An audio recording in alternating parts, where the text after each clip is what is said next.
Yay! You finished.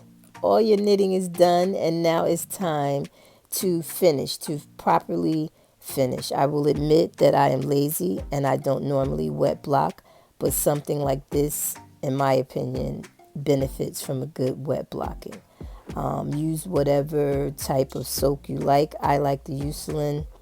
I think this one has the lavender, or it might be unscented, I don't know. But that's what I use. Give her a good squish. Let that material breathe, because this is something you're going to wear and you want the benefit of a good blocking. It's something about that water soaking up and then drying that just makes that yarn bloom. And you want your materials. I have a clip. I'm going to grab my crochet hook. I am going to grab a tape measure, and I couldn't grab one, so I found a regular one, but I grabbed this one. And grab your freshly blocked and dried piece, and let's finish this baby up. You guys ready? Let's get it. Look at her. She's ready. Okay, so the pattern says for the neckline opening, you need approximately 10 inches. I'm sorry, 12 inches. That's why I grabbed the tape measure. I am going to measure out 12 inches. This is where my clip comes to play. I'm going to clip it off at 12 inches so I know that that's where my seaming stops. So that's what the clip is from. That clip comes from Coco Knits, in case you were wondering. Once you do that, you are ready to close her up and make her a poncho. So I think I've shared with you guys that I learned to crochet first, but I knit more often than not. So don't laugh at me, because you will see when I start this that I was trying to knit with the crochet hook. I laughed at myself for 20 minutes. You need your remaining yarn, and there is not much left. So if you did just the 4 skeins, don't panic. You will get to the end as long as your gauge is on point. So grab your hook. I made a slip knot. And the key to this seaming technique is making sure that you lift both legs on both pieces of the poncho. So when you fold it in half, you have 2 sides, and you want to be sure that you're going through both legs. Long as you go through both legs, you're going to wind up with a very pretty exposed seam. Usually you want the seam on the inside, but in this case, the exposing of the seam is for a decorative purpose.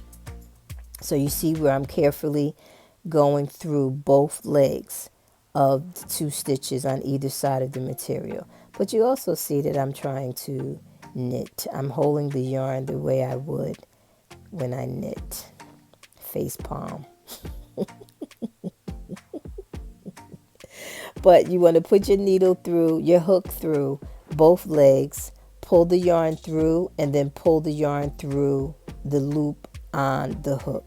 As simple as that. There's no yarning over, because again, you want to expose the seam, so you're not yarning over it. So we're going to do that again. We're going to take the hook, we're going to go through both legs. Be careful to pick up both legs of the stitch on either side. Grab your yarn the proper way and pull through the hoop. And you do that all the way up to the point where you marked it for your 12 inches to create this beautiful, beautiful, beautiful exposed seam. I really love this detail in the poncho. It just adds a certain to it for me. But if you are laughing at this point, I need you to not laugh at me, because I am going to figure it out shortly that I was doing this wrong. So stop laughing. Again, what you need to be paying attention to is not me trying to knit with the crochet hook. You need to be paying attention to making sure that you pick up both legs of these stitches and pull through, and then pull through that hoop that's on your hook. Everybody got that part? As long as you have that part, whether you are holding the yarn in the right hand or not, The key here is to go through both those hoops that is on the hook. And you're going to do that all the way up. So I'm going to speed this up shortly so that you can see the proper way to hold. I'm going to figure it out in a minute. Yep, there I go. So I'm speeding this up because now I'm good. I'm holding it right. I know what I'm doing. I'm comfortable. My muscle memory is back in flow. And you want to do this all the way up. Again, being careful to be sure that you are going through both stitches on the hoop. Grab the yarn, pull it through, pull it through. There's no yarn over happening here. And you want to do this all the way to the mark that you've designated as the 12-inch mark. So this part should not take you long at all. You should be able to fly through this as long as you are holding the needle properly, the hook. I keep saying needle. See, I can't get my life together. And once you get there, and I took it right to this the stitch right at the mark. And look at that. Look at that exposed seam. That is beauteous, guys. That's beauteous. Now it's time to weave in ends. My favorite part. Not at all. So that's what I forgot to show in your tools was a tapestry needle. So grab your tapestry needle, thread it, and weave in your ends however you do it. In this case, because we have that I-cord edge, I went right along the back side of the I-cord so I can kind of hide it in the I-cord. And I keep turning it over to be sure that you can't see it on the other side. But whatever your technique is for seaming, do that.